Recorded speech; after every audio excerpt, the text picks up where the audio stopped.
This is a great little box for Soho firewall, endpoint protection.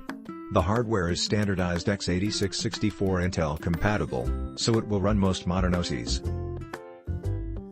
I tried out Untangle on it and performance was good. I put 8GB of RAM into this system along with a 250GB Samsung 850 EVO mSATA SSD. The console access can be hit or miss, depending on the OS you ultimately use.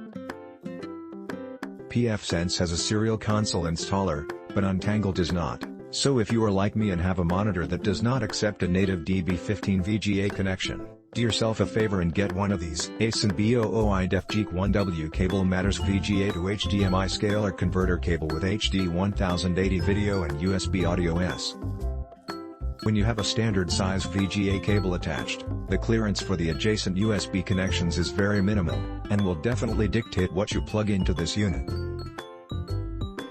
I had to get creative with which USB sticks and keyboards I used concurrently on this unit. I even had to pull out a USB 3.0 hub to be able to use some different combinations of peripherals.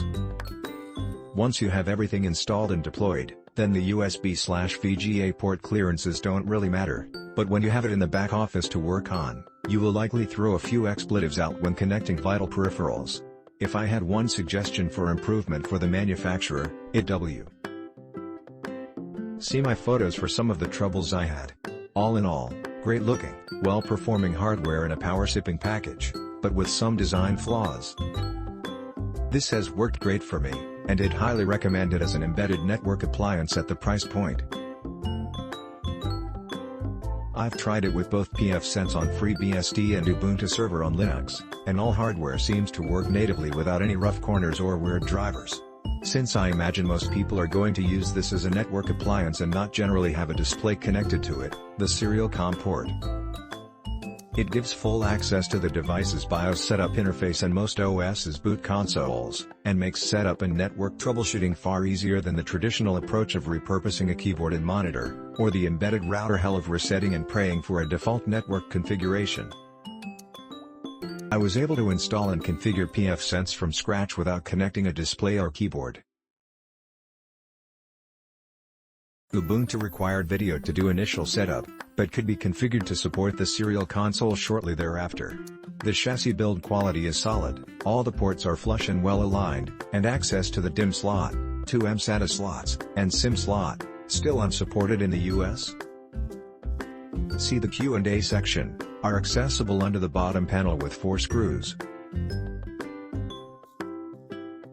There are pre-drilled and grommeted holes for installing antenna, though the options for equipping this device with wireless hardware are somewhat limited, so you may want to look elsewhere if homebrewing a WAP is part of your plan. The only officially supported wireless card is a USB-based 802.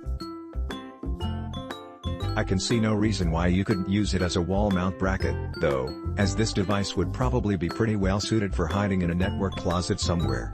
The link, activity, and HDD LEDs are all clustered on what I would vaguely consider to be the back of the device, the side Y.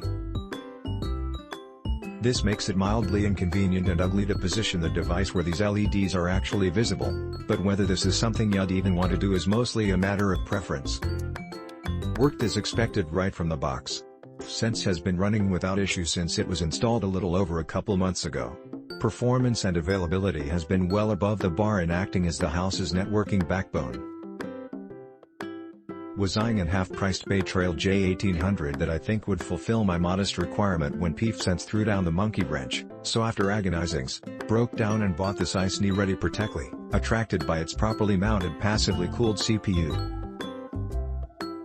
Click the link under this video for more details, reviews and current pricing.